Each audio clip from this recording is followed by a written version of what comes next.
3 дахь мянган байгууллагаас танилцуулж байгаа Христэд итгэгчдийн сургаалыг судлах магистрийн төвшний сургалт 7 хоног бүр гарч байхаар боллоо. Энэ 7 хоногийн цовруул хичээлийг шинжлэгдсэн теологийн сургуулийн хуучин гэрээ судлалын профессор доктор Ричард Пратт заана. Хуучин гэрээг судлах энэ цовруул хичээлээр түүхийн ихэнх үед ертөнцийн эзэн өөрийгөө хүмүүст хэрхэн илчилж, Есүс Христийг энэ дэлхийд ирэхэд бэлтгэсэн тухай үзэх юм. Одоо бидний үзэх Балар эртний түүх хэмээх цовруул нь 12 дэд хичээлээс бүрдэнэ. Эхлэл номонд өгүүлдэг бүтээлийн 7 хоног, Адам Хава 2, Эден цэцэрлэг, Нуахын усан онгоц, Бабелийн цамхгийн түүхийг Христэд итгэгч олон хүн мэддэг боловч энэ түүхийг өгүүлснээр Библи бидэнд яг юуны тухай зааж байгааг сайн ойлгох юм аа. Эдгээр хичээлийг үзэх явцад ертөнцийн эзэн бидэнд зөвхөн энэ орчлон ертөнцийг хэрхэн бүтээсэн тухай болон хүн төрлөختний эртний түүхийг өгүүлээгүй. Харин ертөнцийн эзний хийсэн ажлын тухай эртний энэ түүх нь өнөөгийн бидний амьдралтай холбоотой болохыг олж мэдхэдтэн доктор Пратт туслах болно. Та эдгээр хичээлийн гарын авлагыг Eagle дундуур зураас ТV, цэг, MN сайтаас Монгол англи хэл дээр нүүнгүй татан авч болох бөгөөд энэхүү гарын авлага нь сэдв бүрийг хамарч гол утгыг нь ойлгоход хялбар, ашиглахад амархан хэлбэрээр хийгдсэн байна. За одоо доктор Праттын заах Балар эртний түүх цовруул хичээлээ үзцгээе. Сургаал заах ажлаар Украинд байхдаа би нэг удаа суух ёстой метроноос хариугүй хоцрох шахаж билээ. Буудлын руу яаран очиж шатаар уруудан гүйж хаалга хаагдахын даваан дээр галт тэрэг рүү үсрэн орсон. Би нэлээд удаан явж байсан болохоор амьсгаагаа дарахаар сууж аваад хэдэн минут амарлаа. Харин дараа нь би өөр зүг рүү явж байгаа галт тэрэгэн суустан гинт ойлгосон. Дараагийн буудал их хол байсан болохоор эц төгсгөлгүй удаан явж хөрсний дараа би буцаад л явлаа. Ингэсээр би маш их оройтох нь тодорхой болсон. Тэр үед би дотроо нөхцөл байдал миний бодсноор болоогүй ч ядаж л би одоо зөв зүг рүү явж байна шүү дээ гэж бодож билээ. Амьдрал ер нь төгс төгөлдөр байдлаас хол байдаг шүү дээ. Тэр бүрий бидний санснаар болдгүй. Алхах тутамд л янз бүрийн асуудал сорилт тулгардаг. Гэхдээ бид буруу замаар явж байхаар ядаж л зөв чиглэлийг барих нь дээр гэдгийг мэддэг. Бид хичээлээ зөв чиглэл гэж нэрлсэн бөгөөд энэ хичээлээр Эхлэл 6 дугаар бүлгийн 11 дугаар ишлэлээс 11 дугаар бүлгийн 9 дугаар ишлэл хүртэл судлаж, Нуахын үеийн агуу их үерийн дараа ертөнцийн эзэн хүмүүстэй дагах ёстой ямар зам зааж өгснийг олж мэднэ. Балар эртний түүхийн энэ бүлгүүдээс Мөшех Израильчуудад мөрдөх чиглэлийн тодорхой зааж өгснийг бас үзнэ. Израильчууд үүнийг л хүсэж байсан гэж бид чадахгүй ч ертөнцийн эзэн тэднийг агуу ерөөл рүү аваачаар урьдчилан төлөвлөсөн юм. Бид ч тийм чиглэлийг дагах хэрэгтэй болохоор Балар эртний түүхийн энэ хэсэг Христэд итгэгчдэд маш чухал юм аа. Эхлэлийн 6 дугаар бүлгийн 9-өөс 11 дугаар бүлгийн 9 дугаар ишлэлийг бид 3 хэсэгт хуваан судална. 1 дугаарт энэ бүлгүүдийн утга зохиолын бүтцийг судална. 2 дугаарт Мөшех үнийг яагаад Израильчуудад зориулан бичсэнийг ойлгосноор их утгыг судална. 3 дугаарт сурснаа амьдралдаа яаж хэрэгжүүлэхийг мэдхийн тулд шинэ гэрээг удирдлага болгоно. Эдгээр бүлгийн утга зохиолын бүтцийг судлахаас одоо бүгдээрээ хичээлэн эхэлцгээе. Эхлэл 6 дугаар бүлгийн 9-өөс 11 дугаар бүлгийн 9 дугаар ишлэл бол Балар эртний түүхийн томоохон хэсэг бөгөөд энэ хэсгийг хэдэн өөр аргаар тоомлож болно. Бид зорилгынхоо дагуу энэ бүлгүүдийг 2 үндсэн хэсэгт хуваасан. Эхний хэсэгт 6 дугаар бүлгийн 9-өөс 9 дугаар бүлгийн 17 дугаар ишлэл орох бөгөөд бид энэ хэсгийг их үерээр чөлөөлөгдсөн гэж нэрлсэн. Мөшех энэ хэсэгт Нуахын үерийн тухай бичжээ. Энэ ихийн 2 дахь хэсэгт Эхлэлийн 9 дугаар бүлгийн 18-аас 11 дугаар бүлгийн 9 дугаар ишлэл орох бөгөөд шинэ эмх цэгц гэж үүнийг нэрлсэн. Энэ бүлэгт үерийн дараах хэдин шийдвэрлэх үйл явдлыг өгүүлдэг бөгөөд тэдгээр үйл явдал үерийн дараах дэлхийн өнгө төрхийг тодорхойлдог. Энэ хэсгийн утга зохиолын бүтцийг илүү ойлгохын тулд бид энэ үндсэн 2 хэсгийг хоёулангийн үзнэ. Эхлээд Нуахын үерийн тухай Мөшехийн бичсэн түүхийн бүтцийг судалцгаая. Нуахын үерийн түүх харьцангуй тодорхой утга зохиолын бүтцтэйг хэд хэдэн тайлбарлагч сүүлийн жилүүдэд ажиглажээ. Энэ бүтцийг хэд хэдэн аргаар тодорхойлон өгүүлэх боломжтой ч бид энэ бүлгүүдэд тэгш хэмтэд 5 хэсгээр үйл явдлыг яаж дүрсэлсэн байгааг үзнэ. Энэ хүүрнэлийн эхний хэсэг нь Эхлэлийн 6 дугаар бүлгийн 9-өөс 22 дугаар ишлэл. Бид үүнийг Нуахтай байгуулсан ертөнцийн эзний анхны гэрээ гэж нэрлэсэн юм. Муу мухай болсон хүн төрлөختний дотроос Нуах зөв шударга хүн байсныг энд маш их тэмдэглэсэн. Нуахтай ертөнцийн эзэн ярьж хүмүүсийг яагаад устгах болсноо илчилсэн. Эхлэл 6-гийн 13 дугаарт ертөнцийн эзэн Нуахад хандан хүн төрлөختөн хаа сайгүй бие биеэн хүчрхийлэх болсон учраас тэднийг би энэ дэлхийтэй хамт устгахаар бат шийдлээ гэсэн байдаг билээ. Мөн энэ хэсэгт ертөнцийн эзэн нэг хүнийг гэрийнхэнтэй нь нэрлэвэл зөв шударга Нуахыг авран бүхнийг эхнээс нь эхлэх гэж байгааг өгүүлдэг. Нуахыг зорилгодон итгүүлэхийн тулд ертөнцийн эзэн анхны гэрээг байгуулсан. Эхлэл 6 дугаар бүлгийн 17, 18 дугаар ишлэлд ертөнцийн эзэн Нуахад энэ дэлхийд байгаа юм болгон устдах болно. Харин би чамтай нэг гэрээ тогтооно. Тиймээс чи болон чиний эхнэр хөвгүүд тэдний гэр бүлийнхэн тэрхүү усан онгоцонд хоргодон амьд гарна гэснийг өгүүлжээ. Үерийн тухай өгүүлэмжийн эхэнд ертөнцийн эзэн гэрээ байгуулан Нуахыг гэрийнхэнтэй нь аврахан тангаргалж байна. Энэ гэрээ Нуахын авралыг баталгаажуулж үерийн дараах шинэ хүн төрлөختний тэргүүн болгосон юм а. ертөнцийн эзний Нуахтай байгуулсан анхны гэрээг онцолсноор үерийн түүх эхэлдэг бол энэ хэсэгтээ энэ тэнцүү агуулгатай үйл явдлын сүүлчийн хэсгийг 8 дугаар бүлгийн 20-оос 9 дугаар бүлгийн 17 дугаар ишлэлээс үздэсгэе. Энэ хэсгийг ертөнцийн эзний Нуахтай байгуулсан мөнхийн гэрээ гэж нэрлэсэн. Энэ гарчгаас харахад ертөнцийн эзэн үерийн дараа Нуахтай дахин ярьж өөр гэрээ байгуулсан байна. ертөнцийн эзэн хүн төрлөختөнд боломж олгон дэлхийд шинэ эмх цэгц тогтоосон юм. Эхлэлийн 8 дугаар бүлгийн 22 дугаар ишлэлд газар дэлхий сөнөх хүртэл үр тарих, ургац хураах, халуун ба хүйтэн, өвөл ба зун, өдөр ба шөнө үргэлжилсээр байг гэсэн байдаг. Шинэ чиг замыг баталгаажуулахын тулд ертөнцийн эзэн Нуахтай 2 дахь гэрээг байгуулсныг үерийн тухай хүүрнэлийн төгсгөл Эхлэл 9-ийн 11-ээс 15-аас уншиж болно.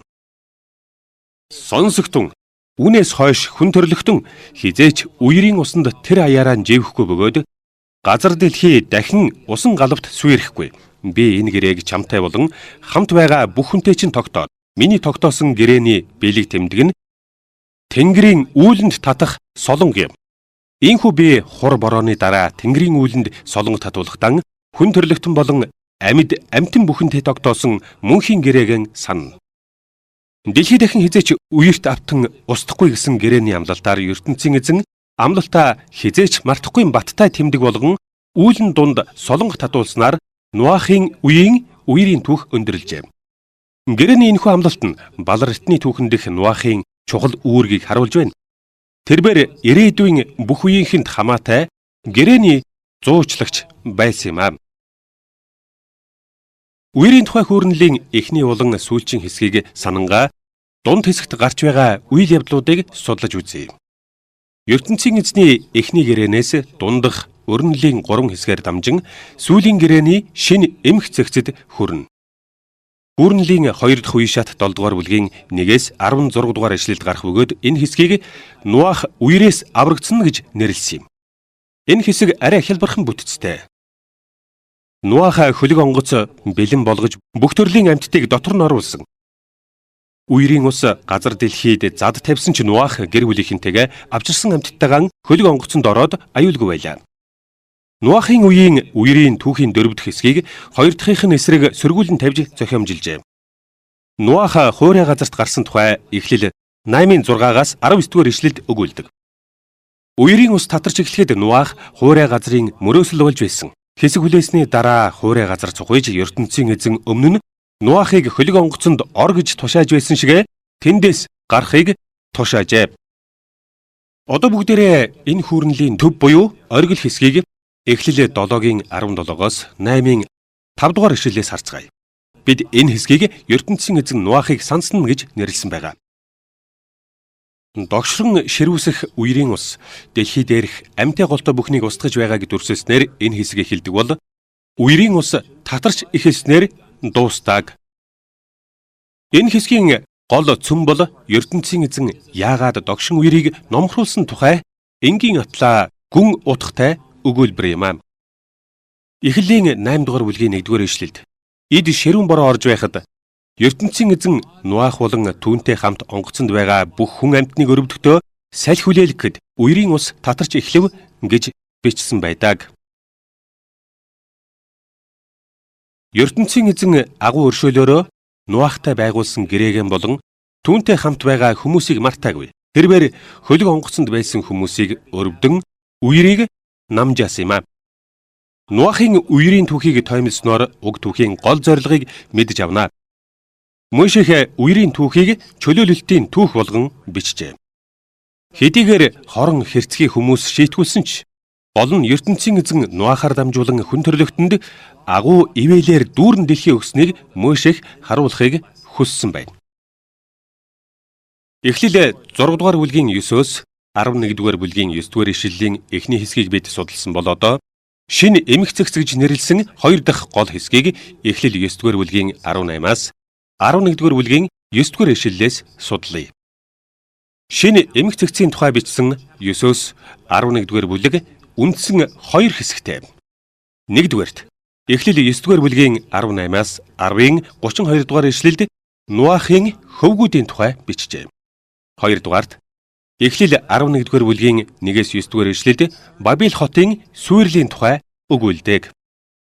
Эхэндээ энэ хэсгүүд хоорондоо холбоогүй мэт санагдаж болох ч үнэндээ бол дэлхийн шинэ эмх цэгцийн загварыг хамтран бүтээдгийг бид харах болно. Эдгээр нь тэр үеэс хойших дэлхийн түүхийн гол шинжийг дэлгэн харуулдаг юм. Эхлээд Нуахын хөвгүүдийн тухай болон тэд шинэхэн эмхлэгдсэн дэлхийн дүр төрх бүрдэхэд яаж нөлөөснийг судлая. Эхлэлийн 9-өөс 10 дугаар бүлэг дэх Нуахын хөвгүүдийн түүх нэг гарчиг болон 2 үндсэн хэсгээс тогтдог. 9 дугаар бүлгийн 18-аас 19 дугаар ишлэл дэх гарчиг өгүүлбэрүүд нь эхлэлийн энэ хэсэгт Нуахын 3 хүүгийн тухай, тэд дэлхийгээр хэрхэн тархсан тухай гарахыг заадаг. Нуахын хөвгүүдийн түүх гарчиг өгүүлбэрүүдтэй зохицсон 2 үндсэн хэсэгтэй. 1-дүгээрт 9 дугаар бүлгийн 2-оос 29 дугаар ишлэлд хөвгүүдийн хоорондын ялгааг дэлгэн тавьсан байна. Харин 2-дугаарт 10-ын 1-ээс 32 дугаар ишлэлд Нуахын хөвгүүд болон тэдний үр удам тархан суурьшсан тухай өгүүлдэг. Энэ 2 хэсгийг тус тусад нь ярилцах зүйтэй. 9 дугаар бүлгийн 20-оос 29 дугаар ишлэл бол Хамын хүү Хянан хараагддаг тухай өгүүлдэг олон хүний мэдэх хэсэг юм. Мөшөх эхлэлийн 9-өөс 9-ийн 42-оос 27-д ийхүү бичсэн. Дараа нь Нуахын согтуунд гарч босоод отхон хүн түүнийг доогдсныг мэдээд хэлсэн нь Хам чиний хүү Хянаныг би хараана гэв. Тэрээр мөн харин ертөнцийн мөнх эзэн маань Шем чамайг ерөөх болтугай. ертөнцийн эзний хүчээр Эфетийн удам өнөр өтгөн болтугай гэсэн юм. Өөрөөр хэлбэл Нуахын үр удмынхны дунд юунаас болж ялгаа гарсныг энд мэдүүлжээ. Хамын хүү Хянаныг Нуах хараан ах нарын хаан Боолын Боол болно гэсэн байна. Харин өөрт нь хүндэтгэлтэй хандсан учраас Шем, Эфет гэдэг 2 хүүгэн Нуах өрөөжээ. Хүн төрлөختөн тэр чигээрээ Нуахын 3 хүүгээс үүссэн учраас үерийн дараах шинэ эмх цэгцэг дүрслэхтэй Мөшөх энэ түүхийг оруулсан юм. Тэдний ялгаа нь Библийн түүхэндх тэр үеэс хойших хүний харилцааны явцыг тодорхойлж өгдөг байна. Нуахын хөвгүүдийн хоорондох ялгааны талаар 10 дугаар бүлэгт буюу тэдний тархан суурьшсан тухай хэсэгт дахин дурдсан байдаг. Нуахын бүр хожим хойчийн үр удмын тухай эхлэл 10 дугаар бүлэгт Мөшөх өгүүлэхдээ Хам, Шем, Эфет 3-ын удмынхан дэлхийн хаан суурьшсныг тоочин бичсэн байна. Эхлэл 10 дугаар бүлгээс харвал Эфетийнхэн Хянан нутгийн хойд, зүүн болон баруун хойд хэсэгт суурьшжээ. Цөөхөн тохиолдлыг эс тооцвол Хамынхан хойд Африк руу нүүдлэж, Хамын онцгой хүү Хянан ертөнцийн эзний Израильд амлсан Хянан нутагт суусан юм. Шемийнхэн буюу Семит хүмүүс Арабын хойгийн ихэнх нутгийг эзэмшсэн билээ. Эхлэлийн 10 дугаар бүлэгт хүмүүсийн суурьшлийн талаар ерөнхий дүр зургийг л сонгон авч харуулжээ. Гэвч Мөшөх энэхүү ерөнхий дүр зургаар үерийн дараа шинээр бий болсон эмх журам доторх хүний харилцааны загварыг харуулж чадсан байна.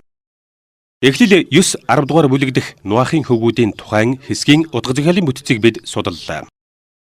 Харин одоо үерийн дараах шинэ эмх цэгцийн 2 дахь хэсэг болох Бабил хот дарагдсан түүхийг 11-р бүлгийн 1-9 дугаар ишлэлээс судалцгаая.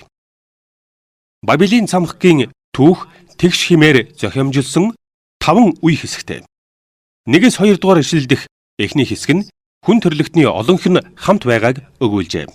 Гэтэл эрс ялгаатай нь ертөнцийн эзэн хүн төрлөختний хэл яриаг бодлуулж дэлхийгээр нэг тараасан тухай өгүүлдэг 8-9 дугаар ишлэлээр энэ өгүүлэмж дуустдаг.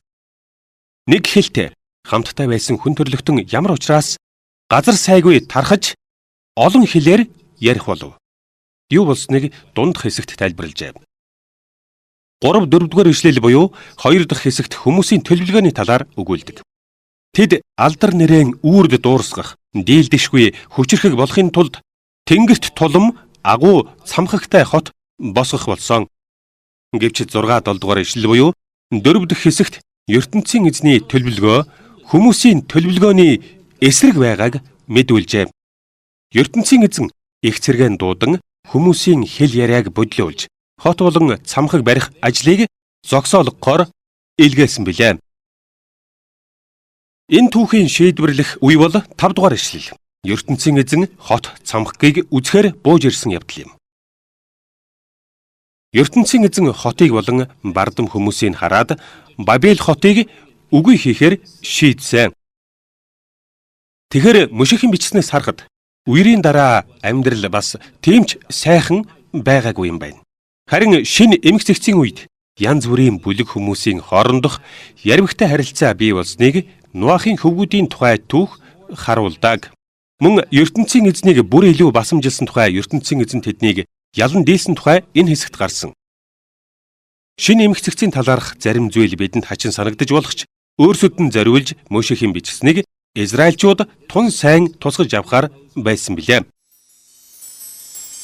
Та бүхэн 3 дахь мянган байгууллагын ерөнхийлөгч, хуучин гэрээ судлалын профессор доктор Пратын танилцуулсан Балар эртний түүхийн тухай Библи судлалын сургалтын хичээлийн нэг хэсгийг үзлээ. 3 дахь мянган байгууллага Эгэл телевизтэй хамтран магистрийн төвшний эдгээр хичээлийг 7 хоног бүр танилцуулж байх болно. Хэрэв та бүхэн энэ хичээлийн аль нэг хэсгийг үзэж чадаагүй, эсвэл дахин үзэж ертөнцийн эзний үгийг илүү нарийн судлахыг хүсэж байгаа бол тэр хэсгээ онлайнаар үзэх боломжтой. Өнөөдрийн хичээл Эгэл телевизийн вебсайтад тавигдсан байгаа тул Эгэл дундуур зураас TV.mn сайтаар ороод Христийн нэвтрүүлгийн хэсгээс татан авч улмаар илүү ихийг олж мэдэх боломжтой юм а. Мөн та бидэнд имэйл илгээж эдгээр хичээл таны амьдралд хэрхэн нөлөөлсөн тухай бичээрэй. Доктор Прат эх 7 хоногийн яг энэ цагт та бидэнтэй дахин уулзаж Балар эртний түүх цувралын өөр нэг хэсгийг заах болно. 3 дахь мянган байгууллагын бүтээлийг үзсэнд баярлалаа.